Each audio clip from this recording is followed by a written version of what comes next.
Do you remember those quirky, charming recipes tucked away in old Betty Crocker cookbooks? The ones that seemed ordinary at first, but somehow turned everyday meals into memorable moments? From wobbly gelatin molds to inventive casseroles, these dishes were a staple of mid-century kitchens. Today, we're digging up 30 recipes you probably forgot existed, ready to surprise, delight, and maybe even inspire your next meal. Cabbage. And so I'm going to try to throw this together, you guys. And what I'm going to be making today for you guys is Cajun cabbage jambalaya.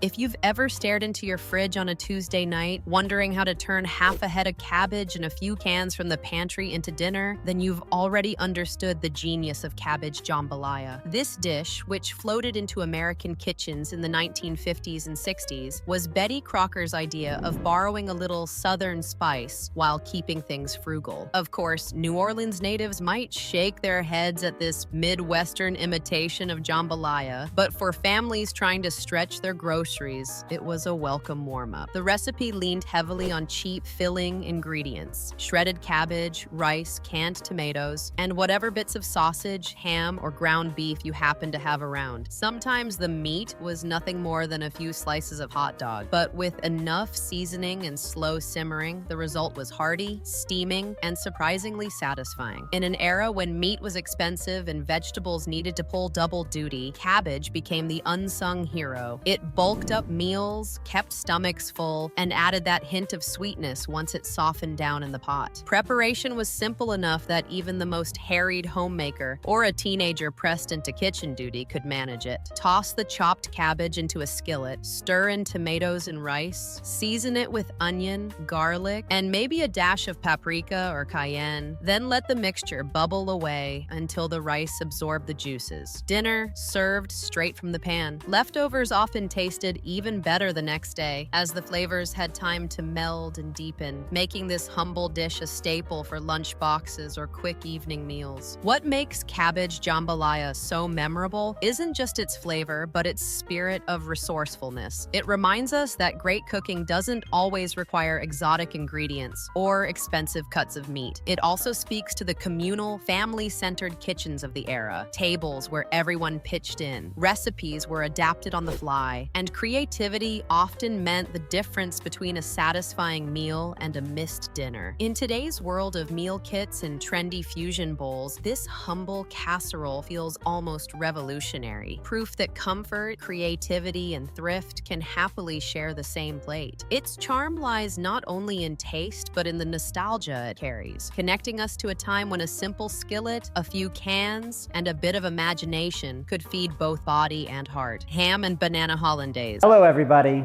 Today, we're gonna make something that's pretty weird. Ham and bananas hollandaise. Every era has its culinary missteps, and the 1970s delivered a doozy in the form of ham and banana hollandaise. On paper, it sounds like a dare. Ripe bananas wrapped in slices of salty ham, baked until warm, and then drenched in a velvety, lemony hollandaise sauce. Somewhere between brunch and practical joke, this dish was not a prank at all, but a sincere suggestion from Betty Crocker herself. It graced glossy cookbook pages with the confidence of a meal destined to impress dinner guests. Whether it succeeded in doing so is another story. To understand how this oddball made the cut, you have to remember the food landscape of the time. The 70s were all about experimentation, about gourmet touches brought into suburban kitchens. Hollandaise sauce, once the domain of French restaurants, could now be made from a packet mix at home, which lent any dish an instant air of sophistication. Ham was inexpensive, bananas were plentiful, and the combination, well, it looked unusual enough to count as adventurous. Preparing ham and banana hollandaise was straightforward, if slightly absurd. Peel the bananas, roll them snugly in thin ham slices, secure with a toothpick, pop them in the oven, and then ladle hollandaise over the top. The result was a clash of flavors: sweet fruit, salty meat, meat and buttery sauce wrestling for dominance. Some families swore by it as a quirky side dish, while others only remember it as the night Dad raised an eyebrow and ordered pizza instead. Today, ham and banana hollandaise survives mostly as a culinary meme, a relic shared on social media with equal parts horror and fascination. Yet it captures a certain truth about mid-century kitchens. People weren't afraid to experiment, even if the results were a little bananas. Literally, hot dog crown casserole. If there was ever a dish that wore its whimsy on its sleeve, it was the hot dog crown casserole. Picture this, a ring of hot dogs standing proudly around the edge of a casserole dish like little sentinels, their tips peeking upward, guarding a center filled with creamy mashed potatoes or baked beans. It was part dinner, part edible centerpiece, and wholly emblematic of mid-century American cooking, where practicality often collided with playfulness. The origins of this casserole trace back to the years when frugality was still a guiding star in the kitchen. Hot dogs were inexpensive, filling, and endlessly adaptable. Dress them up with a little flair, and suddenly the lowly Frankfurter could masquerade as something special. The crown presentation wasn't just about looks. It also turned a few hot dogs into the main attraction of a family meal, stretching meat dollars without leaving anyone hungry. Preparation was easy enough to win a spot in countless weeknight rotations. Cooks would line the casserole dish with split hot dogs, then fill the center with buttery mashed potatoes, or sometimes a hearty mix of beans and cheese. Everything was baked until bubbly and browned, with the hot dogs crisping at the edges while the potatoes puffed up into golden peaks. For children, it was part dinner, part carnival. For parents, it was cheap, filling, and guaranteed to be eaten without complaint. Looking back, hot dog crown casserole is more than kitsch. It embodies the cleverness of home cooks who found ways to turn budget staples into something memorable. Today, when we fuss over presentation for Instagram posts, it's hard not to smile at a dish that was doing food styling long before hashtags. It was simple, silly, and oddly regal. Comfort food with a crown. Prune whip. Prune whip may sound like the name of a rockabilly band, but in reality, it was a light, airy dessert that carried more history than glamour. Born out of the early to mid-20th century obsession with making humble ingredients seem elegant, this dish was essentially stewed prunes whipped into sweet submission with beaten egg whites. The result was a cloud-like mousse, tinted the dusky purple of its starfruit, and often served in dainty glass dishes as if it were some delicate European confection. Why prunes? Well, they were cheap, shelf-stable, and considered both nutritious and, let's say, digestively reliable. Housewives of the 1930s and 40s leaned on prunes as a way to add natural sweetness and substance to desserts without needing much sugar, which could be scarce or expensive during lean years. By the time Betty Crocker put prune whip into her cookbooks, it had evolved into a respectable dinner party offering, a way to serve something light and sophisticated that didn't break the bank. For families on a budget, it was the perfect dessert. Visually impressive, surprisingly elegant, and easy to pull together without exotic ingredients. Making prune whip was a test of both patience and arm strength. You began by simmering prunes until soft, then pureeing them into a thick, glossy paste. Meanwhile, egg whites were whipped until stiff peaks formed, a task that in pre-electric mixer days required real elbow grease. The two were folded together with sugar and lemon juice, sometimes chilled until set, and finally topped with a dollop of whipped cream for flair. Presentation mattered as much as flavor. The dessert looked like it belonged in a magazine photo rather than a modest family kitchen. Though its heyday has long passed, prune whip carries a certain nostalgic charm. It reminds us of a time when cooks turned to simplicity and ingenuity, creating desserts from what was available rather than what was fashionable. There's also something quietly theatrical about it, a humble fruit elevated into a delicate mousse, proving that elegance doesn't always require extravagance. In a modern age obsessed with superfoods and gut health, maybe it deserves a comeback. After all, prunes walk so kombucha could run, and prune whip shows that creativity and care can make even the simplest ingredients unforgettable. Ring around the tuna. Few dishes capture the spirit of mid-century culinary daring quite like Ring Around the Tuna. Imagine a shimmering gelatin mold, perfectly set in a round, bunt-like shape, with canned tuna suspended inside alongside alongside peas, celery, and pimentos. Garnished with lettuce leaves and often served with a dollop of or a tangy dressing in the center, this was Betty Crocker's idea of a showpiece salad. Part mayonnaise, ends experiment, part dinner table conversation starter. The dish was born during America's gelatin craze, a time when savory Jell-O salads were the height of sophistication. Convenience foods were fashionable, and gelatin promised both ease and elegance, a way to hold humble ingredients together in a festive mold that looked like it belonged on the cover of a magazine. Tuna, canned and affordable, made it a practical choice for the average homemaker, while the vegetables added color and crunch beneath the glossy sheen of lemon-flavored gelatin. Yes, lemon gelatin. It wasn't just a dessert base, but the binder for dinner itself. Preparing ring around the tuna was as much about presentation as it was about flavor. Cooks dissolved gelatin in hot water, folded in vinegar for tang, and carefully arranged the vegetables and tuna so they'd be evenly suspended. Once chilled and unmolded, it emerged as a jewel-toned ring ready to impress guests at luncheons, bridge clubs, or church potlucks. Whether people actually enjoyed eating it was another matter entirely. Today, ring around the tuna is remembered less for its taste and more for its audacity. It reflects an era when innovation in the kitchen was measured by novelty and when no one questioned whether fish and gelatin belonged together. In a way, it's the great-grandparent of viral TikTok food hacks, bizarre, attention-grabbing, and unforgettable. Love it or hate it, ring around the tuna remains a true time capsule of Betty Crocker's mid-century kitchen. Porcupine meatballs. Few dishes manage to sound both endearing and slightly menacing, but porcupine meatballs strike that balance perfectly. The name comes not from any exotic ingredient, but from the curious texture of these thrifty little creations. Ground beef mixed with uncooked rice, rolled into balls, and simmered in tomato sauce until the rice swelled and poked out like tiny quills. The result was a dish that looked whimsical, filled bellies, and stretched a pound of meat into a meal that could feed a family. Porcupine meatballs became popular during the Great Depression and carried through into the 1940s and 50s as a staple in cookbooks like Betty Crocker's. At a time when meat was precious, adding rice wasn't just clever, it was essential. Rice bulked out the mixture, absorbed flavor, and gave the meatballs their signature appearance. It was the kind of ingenuity that kept families nourished when budgets were tight, and every ingredient had to pull double duty. The preparation was as straightforward as the philosophy behind it. Homemakers mixed ground beef with rice, onion, and seasoning, shaped the mixture into meatballs, and then simmered them in a bath of tomato soup or canned tomato sauce until everything was tender and infused with flavor. The long, slow cook not only ensured the rice cooked through, but also made the meatballs tender enough to melt into mashed potatoes or bread served alongside. Beyond their practicality, porcupine meatballs carried a touch of charm. Children were delighted by the funny name and spiky look, while adults appreciated a dish that was filling yet affordable. Today, they stand as a reminder of the creativity born from necessity. In an age of fusion cuisine and meal kits, there is still something comforting about a quirky little meatball that turned scarcity into a family favorite. Cottage cheese loaf. Before the rise of plant-based meatloaf alternatives and trendy lentil loaves on wellness blogs, there was the humble cottage cheese loaf, a dish that feels both old-fashioned and ahead of its time. It was the kind of recipe tucked into mid-century Betty Crocker cookbooks, aimed at households looking for a hearty, budget-friendly main dish without splurging on expensive cuts of meat. In church basements and family kitchens, it went by many names: cheese loaf, meatless loaf, or simply the vegetarian option. But the idea was always the same: turn inexpensive ingredients into something filling, sliceable, and satisfying. The backbone of the loaf was cottage cheese, once a dietary darling in American kitchens. Mixed with breadcrumbs or cracker crumbs, eggs, and a medley of chopped vegetables, it baked into a firm yet tender loaf with a golden crust on top. Seasonings varied depending on what was available: onions, celery, parsley, and sometimes a sprinkle of paprika for color. Some versions leaned savory, while others edged into comfort food territory with the addition of mushroom soup or tomato sauce poured over the top before baking. A little creativity went a long way, and cooks often added leftover vegetables or pantry staples, making the loaf loaf as flexible as it was frugal. What made the cottage cheese loaf special wasn't just its thrift, but its quiet versatility. It could play the role of main dish on a meatless Friday, stretch the family budget during leaner times, or serve as a lighter alternative when Sunday dinner had already been a little too rich. Sliced and served with gravy, ketchup, or a tangy sauce, it gave the illusion of meatloaf while being far gentler on the wallet. It also traveled well, making it a favorite for potlucks and church suppers, where generous slices fed many without requiring expensive ingredients. Today, the dish feels oddly modern. In a world chasing meatless Mondays and plant-based living, the cottage cheese loaf is less relic and more precursor. It reminds us that long before quinoa bowls and impossible burgers, frugal cooks were already reimagining protein on the plate. There's a subtle charm in its practicality and adaptability, and it serves as a delicious lesson in how simple, humble ingredients can be elevated into a centerpiece that nourishes both body and spirit. In a way, this loaf bridges the past and present, showing that good ideas in the kitchen, like good taste, never truly go out of style. Mock apple pie. At first glance, mock apple pie looks and smells just like the real thing. Golden crust, cinnamon-scented filling, and slices that glisten as if they've come straight from a bushel of Granny Smith's. But one bite reveals the twist. There isn't an apple in sight. Instead, this Depression-era marvel relies on Ritz crackers simmered with sugar, lemon juice, and spice to mimic the flavor and texture of baked apple. It was a culinary sleight of hand born from necessity, proof that resourcefulness can be as impressive as abundance. The origins of mock apple pie lie in hard times, when fresh fruit was either too expensive or too hard to come by. Betty Crocker and other cookbook writers of the 1930s and 40s included the recipe as a way for families to enjoy the comfort of a traditional pie without the luxury of seasonal produce. Ritz crackers, new to the market at the time, were marketed as a miracle pantry staple, capable of transforming into something greater than themselves. Add a generous amount of sugar, a splash of lemon juice for tartness, and a dusting of cinnamon, and suddenly those salty crackers baked into something shockingly reminiscent of apple filling. Making mock apple pie was simple, but its success depended on trust. Cooks layered crackers in a pie shell, poured the spiced syrup over them, covered it all with a flaky crust, and baked until the kitchen smelled like autumn harvest. The result fooled more than a few skeptical husbands and children who swore they were eating apples. Today, mock apple pie endures less as a necessity and more as a curiosity, a reminder of a time when ingenuity was prized and nothing went to waste. In an age of artisanal produce and farm-to-table dining, it still whispers an important lesson. Sometimes the taste of comfort is more about memory than ingredients. Orange chiffon cake. Light as air, yet rich with flavor. The orange chiffon cake was the darling of post-war America, a dessert that seemed to float right out of the oven. Before its debut, cakes tended to fall into two camps: buttery pound cakes that were dense and filling, or sponge cakes that were airy but sometimes dry. Chiffon cake, invented in the late 1940s, offered the best of both worlds. It was moist, tender, and practically cloud-like, thanks to a clever trick involving oil instead of butter. When Betty Crocker popularized the recipe in her cookbooks and on box mixes, it quickly became a household favorite, promising modern elegance with just a few pantry staples. The star of the orange version was, of course, citrus. Freshly squeezed orange juice and grated zest gave the cake its sunny flavor, a bright note that made it feel both refreshing and indulgent. Housewives adored it not only for its taste, but also for its versatility. It could be served plain with a dusting of powdered sugar, frosted with a creamy glaze, or layered with whipped cream for a party-worthy presentation. Unlike heavy chocolate or spice cakes, orange chiffon cake felt light enough for spring and summer gatherings, perfect for Easter tables, garden parties, and church socials. Making one wasn't difficult, though it did require a bit of care. Egg yolks were beaten with oil and orange juice, flour was folded in and then whipped. Egg whites were carefully incorporated to keep the batter fluffy. Baked in a tall tube pan, the cake was inverted to cool upside down, a quirky step that helped preserve its height and airy texture. Even today, the orange chiffon cake feels timeless. Its brightness and delicacy remind us of an era when innovation met optimism, and a slice of cake could bologna bake. In the pantheon of mid-century comfort foods, few dishes inspire as much curiosity and a little nostalgia as the bologna bake. To the modern eye, it might seem like an odd concoction. Layers of sliced bologna, bread or biscuits, cheese, and a simple custard or tomato-based sauce, all baked until golden and bubbly. Yet in post-war American kitchens, it was both practical and surprisingly satisfying. A clever way to stretch inexpensive ingredients into a hearty family meal. The origins of the bologna bake lie in necessity. Bologna was cheap, widely available, and could feed a family when budgets were tight. Home cooks, particularly in the 1950s and 60s, learned to treat it like a blank canvas. Layer it with bread or crackers to absorb moisture, scatter a generous handful of shredded cheese, and pour over a simple mixture of eggs and milk or tomato sauce. The oven worked its magic, melding flavors and textures into a dish that looked far more elegant than its humble components might suggest. Some versions included a sprinkling of onions, peppers, or even leftover vegetables, adding color, texture, and a touch of nutrition. Preparation was forgiving. Slices of bologna were arranged in a casserole dish, layers of bread or crackers added for bulk, and cheese sprinkled generously in between. A custard-like mixture or canned tomato sauce poured over the top bound everything together. Baked slowly, the edges became crisp while the center stayed tender, creating a combination of textures that delighted children and adults alike. Leftovers, if there were any, often took on a new charm the next day, sliced and served for lunch or repurposed into sandwiches. Bologna bake may not appear on contemporary menus or Instagram feeds, yet it embodies the ingenuity and resourcefulness of mid-century home cooking. It reminds us that great meals don't always require premium ingredients, just creativity and care. In its simplicity, there's a certain charm, a dish that fed families, warmed kitchens, and offered reassurance that a satisfying dinner could emerge even from the most modest of pantries. It's a culinary time capsule, proving that imagination sometimes trumps expense. Beyond nostalgia, it's a lesson in adaptability, showing that comfort and innovation often spring from necessity, and that humble ingredients, when treated with care, can result in unexpectedly delicious meals. Tomato soup cake. Tomato soup cake might sound like the punchline of a mid-century joke, but in reality, it was a surprisingly clever dessert born out of practicality. During the Depression and into the 1940s, home cooks were constantly looking for ways to stretch ingredients and make do with what was on hand. Canned tomato soup, inexpensive and widely available, became a secret weapon in the pantry. Mixed with sugar, flour, and a few pantry staples, it transformed into a moist, flavorful cake that could fool even the most skeptical eaters. The genius of tomato soup cake lies in its simplicity. The soup added both moisture and a subtle tang, while the addition of cocoa or cinnamon created a balance between sweet and savory. Some recipes included a touch of shortening or butter to enrich the batter, but the star was always the soup itself. What might have seemed like a strange combination on paper worked beautifully in the oven, producing a tender, golden cake that stayed fresh for days. A major win for households with limited refrigeration or time to bake daily. Preparation was straightforward, making it perfect for busy families or children learning to bake. Canned tomato soup was mixed with sugar, eggs, and oil, then combined with flour, baking soda, and a pinch of salt. The batter poured easily into a greased pan and baked until a toothpick came out clean, filling the kitchen with an aroma that somehow hinted at chocolate and spice rather than vegetables. Once cooled, the cake could be dusted with powdered sugar or topped with a simple glaze, turning it into a dessert that looked far more conventional than it actually was. Today, tomato soup cake stands as a testament to mid-century ingenuity. It reminds us that necessity is often the mother of invention, and that sometimes the most unassuming ingredients can yield something unexpectedly delightful. In an era of elaborate desserts and social media-ready pastries, this cake still surprises and charms with its humble, resourceful roots. Turkey a la king. Turkey a la king was the ultimate post-Thanksgiving hero, a dish born out of the desire to stretch leftovers into something elegant and comforting. In mid-20th century American kitchens, when a roast turkey graced the holiday table, there was often an unspoken question looming the next day. today. What to do with the remaining slices without simply reheating them? Enter turkey a la king, a creamy, indulgent casserole that transformed cold turkey into a dish worthy of a weeknight or even a casual dinner party. The dish relied on ingredients that were both accessible and familiar. Cubes of leftover turkey were combined with a medley of vegetables, peas, pimentos, and sometimes mushrooms, then enveloped in a rich, velvety sauce. The sauce, typically made from butter, flour, milk, and a touch of cream, added silkiness and moisture to meat that might otherwise feel dry. Seasoned with salt, pepper, and occasionally a hint of paprika, the mixture was spooned over toast points, rice, or in some cases, baked into a shallow casserole dish for a more substantial presentation. Preparation was simple but satisfying. The sauce was thickened on the stovetop, vegetables and turkey gently folded in, and the whole assembly either served immediately or baked until golden and bubbly. It was a dish that looked sophisticated but required no elaborate technique, making it a reliable favorite for homemakers who wanted something impressive without the stress. Turkey a la king endured because it combined practicality with a touch of luxury. It reminded families that leftovers didn't have to be mundane and that creativity could elevate even the most humble ingredients. Today, as we navigate a world of meal kits and frozen entrees, turkey a la king stands as a reminder of a time when resourcefulness, comfort, and a little culinary flair came together to turn yesterday's feast into today's delight. Chow mein hot dish. Chow mein hot dish is a dish that perfectly captures the mid-century American fascination with convenience, novelty, and international flavors, albeit filtered through a distinctly practical lens. Emerging in the 1950s and 60s, this casserole-like creation took inspiration from Chinese-American cuisine, but adapted it to fit the realities of the American kitchen. Pantry staples, canned goods, and ground beef or chicken stood in for wok-fried delicacies. It was a way to bring a touch of the exotic to weeknight dinners without straying too far from familiar territory. At its core, chow mein hot dish combined cooked noodles, canned cream of mushroom or chicken soup, a protein like ground beef or diced chicken, and a medley of vegetables, often frozen or canned peas, carrots, and celery. The ingredients were layered or stirred together, seasoned with soy sauce or a pinch of garlic powder, and baked until the top became golden and slightly crisp. Crunchy chow mein noodles or fried onions were sometimes sprinkled over the surface before baking, giving a playful nod to the textures of traditional Chinese takeout. Some families even added a dash of Worcestershire sauce or a squeeze of lemon to brighten the flavors, showing how inventive home cooks could be with what was on hand. The dish's appeal went beyond flavor. It was economical, requiring inexpensive ingredients that could stretch a family meal further. It was easy, with minimal stovetop work and plenty of room for improvisation. Leftovers reheated well, making it a reliable option for packed lunches or quick second-night dinners. And it was adaptable. Vegetables could be swapped, proteins replaced, and noodles changed according to what was on hand. Families relied on it for weeknight dinners, church suppers, and potlucks, where it became a comforting, crowd-pleasing staple. Today, chow mein hot dish feels both nostalgic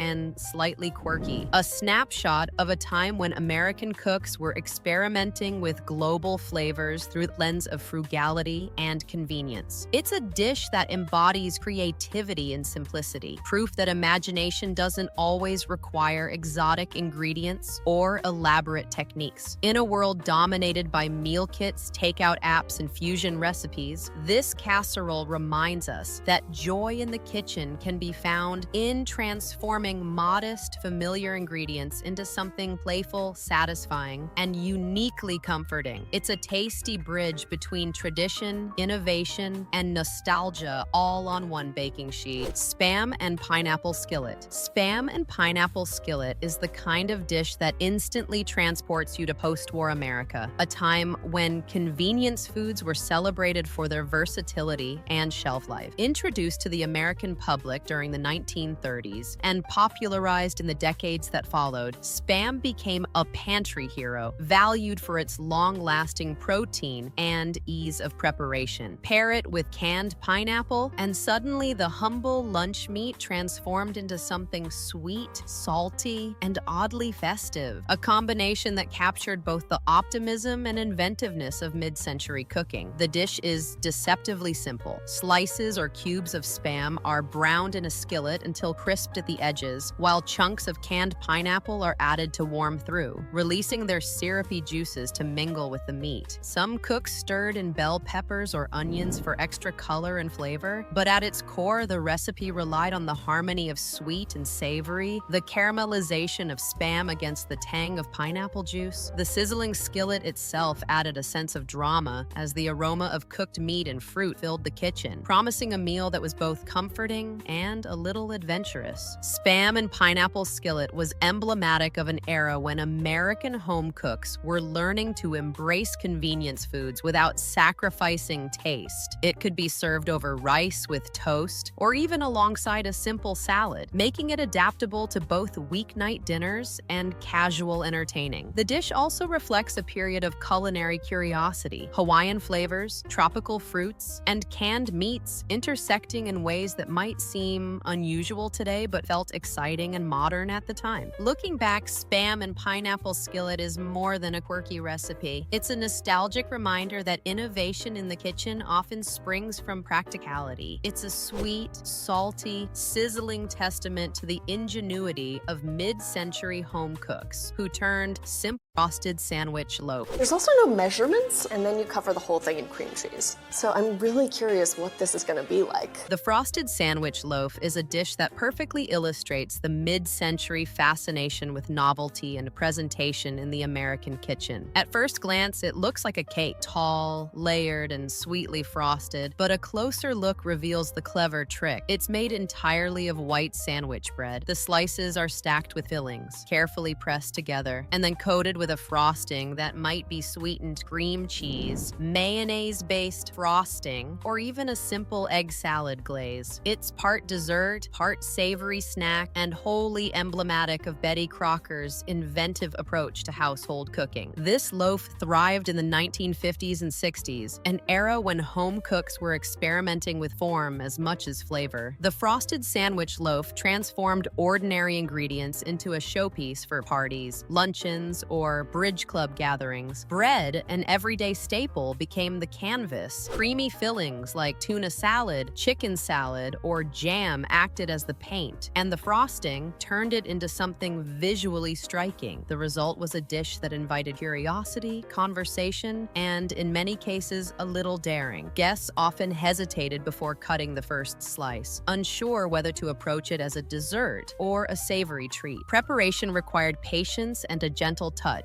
Layers of bread were carefully trimmed to maintain straight edges, fillings were spread evenly to prevent slipping, and the loaf was chilled before frosting to ensure it held its shape. The process rewarded both effort and creativity, allowing cooks to experiment with sweet and savory combinations, or even decorate the exterior with vegetables, fruit, or nuts for added flair. Today, the frosted sandwich loaf is remembered as both a quirky relic and a testament to mid-century ingenuity. It embodies a time when presentation mattered almost as much as flavor, and when home cooks could take ordinary pantry staples and turn them into something that wowed both the eyes and the palate. In its playful layers, there's a nostalgia that still delights decades later. Date nut bread with cream cheese filling. In today's video, I'm making this date and walnut loaf cake with my classic cream cheese frosting. Date nut bread with cream cheese filling is one of those recipes that evokes the warm, cozy atmosphere of mid-century kitchens, where the aroma of baked goods could fill an entire house and bring families together around the table. Originating in the 1940s and 50s, this loaf was a staple for tea time, potlucks, and holiday gatherings, offering a sweet, tender crumb studded with the richness of chopped nuts and the natural caramel-like flavor of dates. Its charm lay not only in its flavor, but also in its clever use of pantry staples staples to create something that felt both indulgent and wholesome. The bread itself was simple yet elegant. Dried dates were chopped and mixed into a lightly spiced batter, often accompanied by a medley of nuts. Walnuts or pecans were the usual choices, providing texture and a satisfying crunch. Eggs, flour, sugar, and a hint of butter bound the ingredients together, while a touch of baking soda or baking powder ensured a light, tender loaf. The cream cheese filling, swirled into the center before baking, added a luscious surprise with each slice, offering a tangy contrast to the sweetness of the bread. Some home cooks added a hint of vanilla or a pinch of cinnamon, deepening the aromatic complexity and elevating this humble loaf into something truly special. Preparation required a gentle hand. The batter needed to be folded carefully to maintain a tender crumb, and the cream cheese filling had to be evenly distributed to create a visually appealing swirl. Once baked, the loaf emerged golden brown, fragrant with the scent of dates, nuts, and warm spices. A loaf that could be sliced thick for breakfast, served with tea in the afternoon, or presented as a centerpiece at family gatherings. Its versatility made it a favorite, adaptable to muffins, bundt cakes, or even holiday gift loaves wrapped in parchment. Today, date nut bread with cream cheese filling remains a nostalgic reminder of an era when baking was both practical and creative. It reflects a time when home cooks transformed humble, shelf-stable ingredients into memorable treats. And it continues to charm modern bakers who appreciate its balance of sweetness, texture, and comforting, old-fashioned elegance. Beyond flavor, it carries the intangible warmth of shared kitchens, the quiet pride of homemade care, and the enduring magic of turning simple ingredients into something that feels like a hug in every slice. Salmon Wiggle. Salmon Wiggle is one of those mid-century recipes that perfectly captures the optimism and occasional culinary audacity of post-war American kitchens. On paper, it might sound a little alarming. Canned salmon suspended in a gelatin mixture, often accompanied by peas, diced celery, or other colorful vegetables, molded into a firm, wobbly loaf. Yet this dish was considered elegant at the time, a way to present seafood in a form that was both visually striking and convenient, especially for luncheons, potlucks, and buffet-style dinners. The origins of salmon wiggle can be traced to the gelatin craze of the 1950s, when home cooks were fascinated by the idea of transforming humble ingredients into molded masterpieces. Gelatin offered a way to hold ingredients together, preserve freshness, and present them in an eye-catching format. Canned salmon, inexpensive and shelf-stable, made the perfect protein base, while vegetables added color, texture, and a sense of balance. A hint of lemon juice or a touch of mayonnaise might be added for flavor, softening the sometimes briny taste of the fish. Preparation was straightforward but required a bit of patience. Gelatin was dissolved in hot water, then mixed with chilled ingredients to ensure the loaf would set properly. The mixture was poured into a mold and refrigerated until firm, after which it could be unmolded onto a platter and garnished with lettuce or additional vegetables. The result was a wobbly, jewel-like centerpiece that elicited equal parts admiration, curiosity, and sometimes trepidation from diners. Today, salmon wiggle is remembered as both a quirky relic and a testament to the creativity of mid-century home cooks. It embodies an era when convenience, presentation, and frugality intersected in inventive ways. While modern palates may hesitate at the idea, it remains a fascinating glimpse into the past, a dish that wiggled its way into kitchens and hearts alike, celebrating resourcefulness with a dash of theatrical flair. Jell-O vegetable salad. Today we're going to make a Jell-O vegetable salad.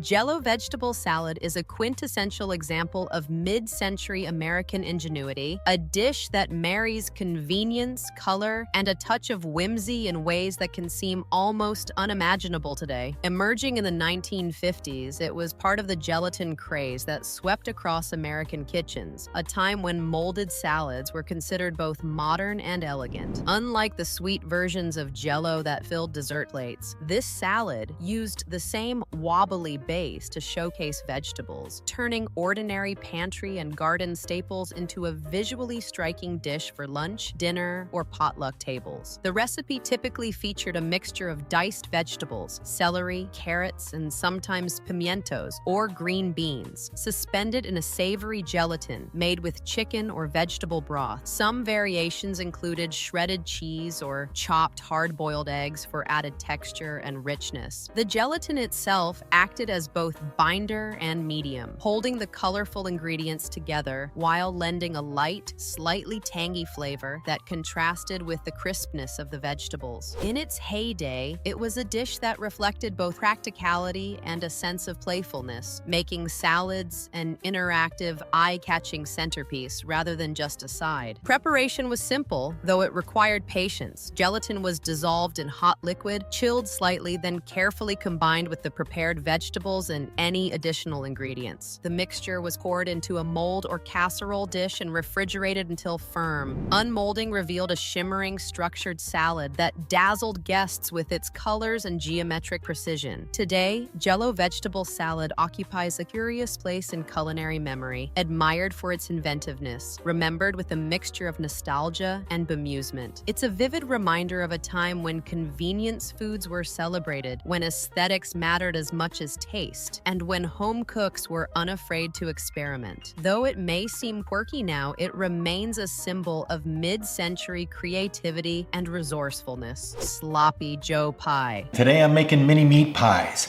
but I like to call them next level sloppy joes. Sloppy Joe pie is the kind of comfort food that feels both nostalgic and inventive, a mid-century solution for stretching a simple, messy favorite into a full family meal. While the classic Sloppy Joe, a saucy mixture of ground beef, onions, and tomato-based sauce, served on a hamburger bun, was already a household staple, the pie version transformed it into a casserole, making it easier to serve a crowd and pair with side dishes without losing any of the hearty, familiar flavor. The origins of Sloppy Joe pie can be traced to the post-war era when convenience and practicality guided many home cooks. Canned tomato sauce, ground beef, and pantry staples like onions and spices formed the base, while pie crusts, either store-bought or homemade, encased the savory filling. This allowed leftover ground beef or simple grocery staples to stretch further, feeding more mouths while maintaining a sense of comfort and familiarity. The dish was often topped with a second layer of crust or a simple biscuit dough, which baked to golden perfection, adding a satisfying texture contrast to the tender, savory interior. Preparation was straightforward, appealing to busy homemakers and young cooks alike. The filling was simmered on the stovetop, seasoned with salt, pepper, and perhaps a touch of Worcestershire sauce before being poured into a pie pan. The crust or biscuit topping was added, and the whole dish baked until bubbling and golden. The aroma alone, rich tomato, sizzling beef, and buttery crust, was enough to draw the family to the table. Today, Sloppy Joe pie stands as a testament to mid-century ingenuity, a reminder that comfort and creativity often go hand in hand. It reflects a time when home cooks were determined to make simple ingredients feel special, and when a familiar childhood favorite could be transformed into something a little more structured, a little more elegant, yet still unmistakably satisfying. It's a dish that balances nostalgia, practicality, and hearty flavor in every bite. Cabbage roll casserole. Cabbage roll casserole is the lazy, mid-century cousin of the traditional stuffed cabbage roll, a dish that takes the labor-intensive classic and transforms it into a weeknight-friendly casserole. In an era when efficiency was prized, home cooks sought ways to capture the comforting flavors of old-world recipes without spending hours wrapping each individual roll. The casserole version kept all the heartiness and savory satisfaction while cutting down on prep time, a perfect solution for families balancing work, school, and dinner duties. The base of the dish is simple and frugal. Chopped or shredded cabbage layered with a mixture of ground beef, rice, and onions, all seasoned with salt, pepper, and sometimes a dash of paprika or garlic. Tomato sauce, often sweetened slightly or combined with a touch of ketchup, binds the layers together, keeping the meat moist and infusing the cabbage with rich flavor during baking. Some versions added a sprinkle of cheese on top, giving the casserole a golden, bubbling finish that made it visually appealing as well as delicious. Preparation was straightforward. Cabbage leaves could be lightly boiled or sautéed before layering to soften them, while the meat and rice mixture was cooked just enough to hold together. The layers were assembled in a casserole dish, tomato sauce poured over, and then baked until the flavors melded and the top browned lightly. The result was a dish that captured all the comfort of traditional cabbage rolls without the meticulous wrapping, offering a hearty one-dish meal that satisfied both hunger and nostalgia. Today, cabbage roll casserole feels timeless, a dish that embodies mid-century practicality and ingenuity. It reminds us that home cooks of the past were masters at stretching ingredients, making family meals nourishing, and finding creative ways to honor tradition while adapting to modern life. It's humble, hearty, and endlessly comforting, a true testament to resourceful cooking. Peanut butter bread. Today I'm going to show you how to make peanut butter bread. Peanut butter bread is a curious little relic from mid-century kitchens, a recipe that embodies both practicality and the era's fascination with convenience. Emerging in the 1940s and 50s, this loaf combined pantry staples into a soft,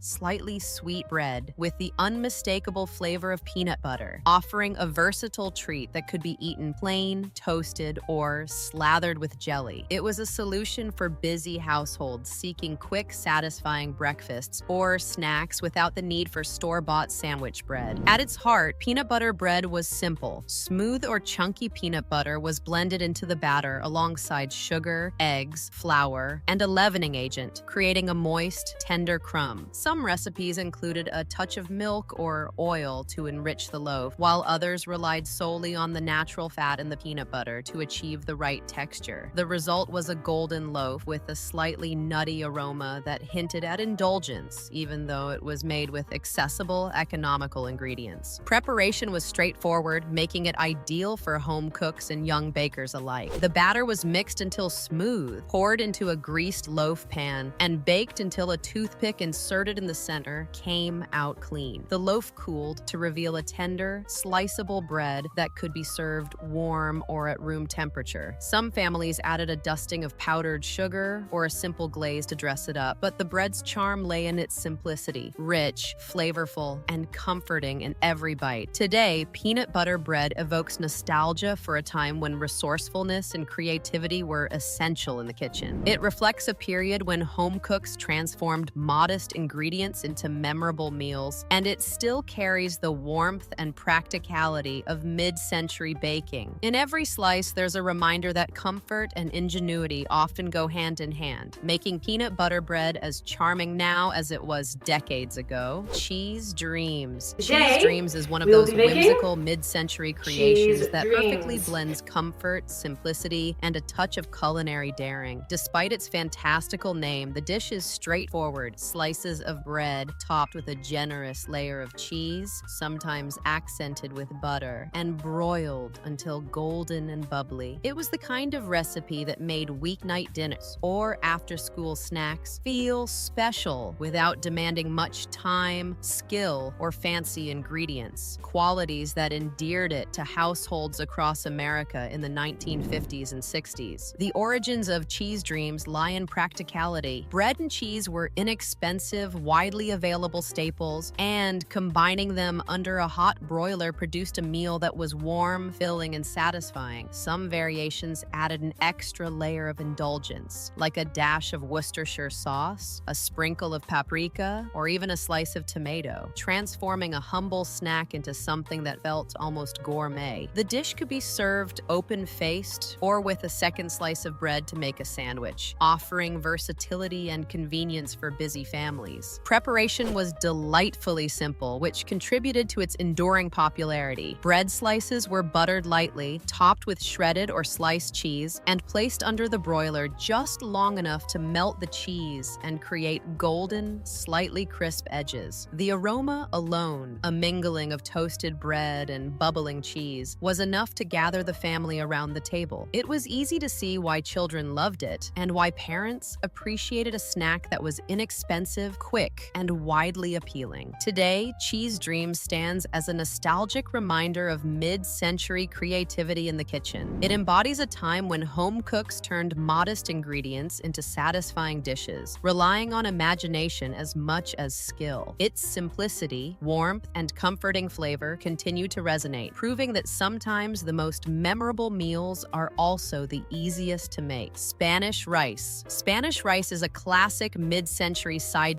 Spanish rice. Spanish rice is a classic mid-century side dish that managed to bring a touch of flair and color to otherwise simple American meals. Though the recipe's name suggests exotic origins, it was really a home-cooked adaptation designed for efficiency, flavor, and visual appeal, often gracing the dinner table alongside meatloaf, fried chicken, or casseroles in the 1950s and 60s. It captured the era's fascination with accessible international flavors while remaining grounded in pantry-friendly ingredients that any home cook could afford. At its core, Spanish rice is a combination of white rice, tomatoes, and seasonings, cooked together until the grains are tender and infused with flavor. Some recipes called for sautéed onions and garlic to add depth, while others included bell peppers or peas for color and texture. Tomato soup, canned tomatoes, or tomato paste often formed the base, lending both moisture and a subtle tang that balanced the earthiness of the rice. Seasonings were simple: salt, pepper, and a hint of paprika or chili powder to give just enough warmth without overwhelming young palates. Preparation was straightforward, making it a favorite for busy households. Rice was sautéed lightly in oil or butter before the tomato mixture was added, then simmered until fully absorbed and tender. The result was a vibrant orange-red side dish that was both visually appealing and comforting, its gentle flavors complementing a wide range of main courses. For many families, Spanish rice became more than a side. It was a reliable, adaptable, and colorful addition to the dinner table that could stretch meals and satisfy hungry appetites. Today, Spanish rice serves as a nostalgic reminder of mid-century ingenuity in the kitchen. It reflects a time when home cooks embraced convenience and creativity, transforming simple ingredients into flavorful, attractive dishes. Its enduring popularity is a testament to its balance of practicality, taste, and charm, an orange-red emblem of comfort and frugality that still delights modern kitchens. Johnny Marzetti casserole. Johnny Marzetti casserole is the quintessential mid-century comfort food, a dish that embodies both practicality and indulgence in equal measure. Originating from a modest restaurant in Columbus, Ohio, during the early 20th century, the recipe made its way into home kitchens by the 1940s and 50s, becoming a staple of family dinners and potlucks. Its appeal lay in its simplicity, affordability, and ability to feed a crowd without sacrificing flavor. At its heart, Johnny Marzetti combines ground beef, pasta, and cheese in a hearty tomato-rich sauce. Onion and garlic often lend depth, while seasonings such as salt, pepper, and a touch of paprika round out the flavor. The mixture is layered, or sometimes simply stirred together, with noodles and topped with shredded cheese before being baked until bubbly and golden. The result is a comforting, cohesive dish, where the pasta absorbs the sauce and the cheese melts into every corner, creating a warm, inviting texture that appeals to both children and adults. The casserole's beauty is its versatility. It can be made with elbow macaroni, spaghetti, or even bow tie pasta, and the meat can be swapped for ground turkey or chicken for a lighter version. Vegetables like peas, mushrooms, or bell peppers can be added to stretch the meal further while sneaking in extra nutrition. For home cooks during the post-war years, Johnny Marzetti offered a chance to turn inexpensive pantry staples into a dish that looked impressive on the table, fed a family, and required minimal fuss in the kitchen. Today, Johnny Marzetti remains a symbol of mid-century ingenuity, a reminder that comfort and practicality often go hand in hand. It reflects an era when home cooks relied on resourcefulness, creativity, and a love of hearty, satisfying food to bring families together, making it a timeless favorite that continues to evoke nostalgia and warmth with every serving. Tuna wiggle. Tuna wiggle is a dish that epitomizes the mid-century fascination with gelatin salads, where whimsy, convenience, and a touch of culinary daring intersected on the American dinner table. Emerging in the 1950s and 60s, it took canned tuna, a pantry staple that was inexpensive and shelf-stable, and suspended it in a savory gelatin mixture, often punctuated with peas, chopped celery, or diced pimentos. The result was a wobbly, jewel-toned centerpiece that was as much about presentation and novelty as it was about flavor. The dish reflects the era's practical approach to cooking. Gelatin provided a way to bind ingredients, extend the protein, and create a structured, visually striking dish with minimal effort. Tuna, combined with mayonnaise or a touch of lemon juice, offered protein while keeping the texture soft and creamy once the gelatin was set. Bright vegetables added color, nutrition, and crunch, transforming the simple ingredients into something that felt festive and modern. For hostesses of the time, tuna wiggle was a convenient solution for luncheons, potlucks, or buffet-style dinners, offering both ease of preparation and a guaranteed conversation starter. Preparation was surprisingly straightforward, though it required patience. Gelatin was dissolved in hot water, allowed to cool slightly, then combined with the chilled tuna and vegetables. The mixture was poured into a mold and refrigerated until firm. When unmolded, it emerged as a gleaming, structured loaf, often garnished with lettuce, tomato slices, or olives to enhance the visual appeal. Today, tuna wiggle is remembered with a mix of nostalgia and bemusement, a testament to mid-century ingenuity and creativity. It serves as a reminder that home cooks of the past were unafraid to experiment with form, texture, and presentation, transforming humble ingredients into something both playful and practical. Though modern palates might hesitate at the idea, tuna wiggle remains a fascinating snapshot of culinary history, wiggling its way into memory and imagination alike. Chicken croquettes? Chicken croquettes are a perfect example of mid-century American ingenuity, transforming leftover poultry into a golden, crispy comfort food that could elevate any weeknight dinner or serve as a centerpiece for more formal occasions. Popular in the 1940s and 50s, these small, breaded rolls were both practical and indulgent, making use of leftover chicken while appealing to the era's love of bite-sized, approachable dishes. The croquette was a way for home cooks to stretch expensive ingredients, turning humble leftovers into something that felt both elegant and satisfying. At the heart of the dish is a mixture of finely chopped or shredded chicken combined with a creamy binder, typically made from butter, milk, and flour, seasoned with salt, pepper, and sometimes a hint of nutmeg or paprika. Some recipes included sautéed onions or finely diced vegetables for added flavor and texture. Once the filling was prepared, it was shaped into small logs or ovals dipped in beaten egg, rolled in breadcrumbs, and then fried or baked until golden brown and crispy on the outside while remaining tender and flavorful within. The result was a contrast of textures that delighted both children and adults alike. Chicken croquettes were versatile and practical. They could be served hot for dinner, accompanied by a simple salad or mashed potatoes, or cooled and offered as finger food for parties and gatherings. Their small size made them easy to portion, and their rich, savory flavor meant they were almost always met with enthusiasm at the table. Today, chicken croquettes evoke a sense of nostalgia, representing a time when resourcefulness, creativity, and care in the kitchen went hand in hand. They remind us that comfort food doesn't need to be complicated, and that even the simplest leftovers can be transformed into something memorable, satisfying, and downright delightful. Mulligan stew. Mulligan stew is the culinary embodiment of resourcefulness and community, a dish that emerged during the Great Depression and carried on into mid-century kitchens as a symbol of frugality, creativity, and neighborly cooperation. The name itself evokes a sense of improvisation. Mulligan implied a do-over or a mix of whatever was available, and that's precisely the philosophy behind the stew. Rather than relying on a fixed recipe, cooks threw together meats, vegetables, and pantry staples, creating a hearty, nourishing meal that could feed a crowd without straining a budget. The stew was inherently flexible. Leftover cuts of meat, beef, chicken, or even game, formed the protein base, simmered slowly to tenderize and infuse the broth with rich flavor. Vegetables like potatoes, carrots, onions, and cabbage were added according to season and availability, while beans, rice, or barley could be incorporated to stretch the dish further. Herbs Herbs and simple seasonings elevated the flavors without requiring exotic ingredients, ensuring that mulligan stew remained both practical and satisfying. Each pot was unique, reflecting the household, the season, and the whims of the cook. Preparation encouraged collaboration and improvisation. Ingredients were chopped, layered, and simmered together, often left to cook slowly over a stove or in a Dutch oven, allowing flavors to meld while cooks tended to other tasks. The resulting stew was thick, hearty, and warming, perfect for feeding hungry families after long work days or harsh winters. Its communal nature also made it a favorite for potlucks or gatherings where neighbors contributed what they had, reinforcing a sense of shared effort and camaraderie. Today, mulligan stew stands as a symbol of culinary ingenuity and resilience. It reminds us that the best meals often arise from necessity, creativity, and a willingness to make do. In every spoonful, there's warmth, history, and a quiet celebration of resourcefulness that continues to inspire home cooks. Corn oysters. Corn oysters are a delightful relic of mid-century American kitchens, a dish that took humble ingredients and transformed them into crispy golden fritters reminiscent of their seafood namesake. Despite the name, there's no shellfish involved. These oysters are made entirely from corn, usually combined with eggs, flour, and seasonings to create a batter that could be pan-fried to perfection. Popular in the 1940s and 50s, corn oysters were an economical, approachable way to enjoy a fried treat that felt indulgent while remaining rooted in frugality. The recipe was straightforward yet flexible. Creamed or whole kernel corn provided sweetness and moisture, while eggs and a little flour acted as binders to hold the mixture together. Seasonings like salt, pepper, and sometimes a dash of paprika or onion powder enhanced the flavor, and some cooks added finely chopped green peppers or onions for extra texture and color. The batter was spooned into a hot skillet, forming small patties that sizzled as they browned, creating a crisp exterior while the interior stayed tender and sweet. Corn oysters were versatile. They could be served as a side dish, complementing roast meats or chicken, or enjoyed as a snack with a dollop of butter or a sprinkle of salt. Their small size made them perfect for individual portions, and the frying process created an irresistible aroma that filled the kitchen, drawing family members to the table before the first patty was even ready. Today, corn oysters are a charming reminder of mid-century ingenuity in the kitchen. They reflect an era when home cooks embraced frugality and resourcefulness, transforming simple, accessible ingredients into something festive and satisfying. Crispy, golden, and slightly sweet, these fritters continue to evoke nostalgia, proving that even the simplest dishes can leave a lasting impression and celebrate the comforting creativity of home cooking. Apple pandowdy. Apple pandowdy is a quintessentially homey dessert, a dish that evokes the warmth and simplicity of American kitchens from the 19th century through the mid-20th century. Unlike the neatly arranged pies of formal dining, pandowdy has a rustic charm. Sliced apples, sweetened and spiced, are topped with a rough, buttery crust that is intentionally broken or dowdied during baking. This technique allows the juices to bubble up and soak the pastry, creating a tender, caramelized topping that contrasts beautifully with the soft, fragrant apples below. It is a dessert that celebrates practicality and flavor over formality. The origins of apple pandowdy lie in both necessity and ingenuity. Home cooks often used what they had on hand: tart apples from the orchard, simple pantry staples like sugar, butter, and flour, and occasionally a splash of lemon juice or a sprinkle of cinnamon for extra depth. The broken or rustic top crust was less about style and more about ease, allowing cooks to create a satisfying dessert without fussing over perfectly fluted edges or lattice designs. In many ways, pandowdy is a testament to frugality and resourcefulness, turning humble ingredients into a dish that feels comforting, indulgent, and celebratory all at once. Preparation is straightforward. Apples are peeled, cored, and sliced, then mixed with sugar and spice before being layered in a baking dish. The dough is pressed over the fruit, then dowdied by cutting or pressing it into the apples, creating uneven pockets where the juices can escape. Baked until bubbling and golden, the The result is a dessert that is aromatic, tender, and deeply satisfying. Today, apple pandowdy remains a nostalgic favorite, reminding us of an era when home cooks relied on resourcefulness and care to create memorable meals. It's rustic, cozy, and sweet, a comforting echo of simpler times, and a delicious way to honor the enduring charm of classic American desserts. Victory Garden Vegetable Pie. Victory Garden Vegetable Pie is a celebration of frugality, ingenuity, and seasonal abundance, a dish that emerged during World War II when home gardeners and cooks were urged to cultivate victory gardens to supplement rationed foods. This pie transformed whatever vegetables were on hand, carrots, peas, beans, cabbage, or summer squash, into a comforting, cohesive dish that could feed a family without relying heavily on meat or expensive ingredients. It is a testament to the creativity and resilience of home cooks during a time when resourcefulness was not just practical but patriotic. The base of the pie was simple, a crust made from flour, butter, or shortening, sometimes enhanced with a touch of milk for tenderness. The filling consisted of chopped or shredded vegetables, often lightly sautéed to bring out their natural sweetness. Then, combined with a simple binder such as eggs, milk, or even leftover mashed potatoes. Herbs like parsley, thyme, or a hint of sage added aroma and depth, while salt and pepper enhanced the flavors of the fresh produce. In some versions, a sprinkling of cheese or breadcrumbs on top provided a golden, slightly crisp finish. Preparation was straightforward yet thoughtful. The crust was rolled out and lined in a pie dish, the vegetable filling added, and the top either covered with another layer of dough or left open to show the colorful medley inside. Baked until the crust was golden and the filling set, the pie emerged as both a nourishing meal and a visual feast. Today, Victory Garden Vegetable Pie stands as a nostalgic emblem of wartime ingenuity and homegrown pride. It reminds us that cooking can be both practical and celebratory, that vegetables can shine when treated with care, and that a dish born of necessity can become a comforting tradition. It is a delicious reminder that resourcefulness, creativity, and a little seasonal bounty can produce meals that are as satisfying as they are memorable. Thanks for taking this delicious trip down memory lane with 30 forgotten Betty Crocker recipes. From quirky gelatin molds to hearty casseroles, these dishes remind us that creativity and comfort have always gone hand in hand in the kitchen. If any of these recipes sparked your nostalgia or inspired you to try one, don't forget to like and share this video. Hit subscribe for more tasty dives into classic home cooking, and join us as we uncover even more culinary treasures from the past.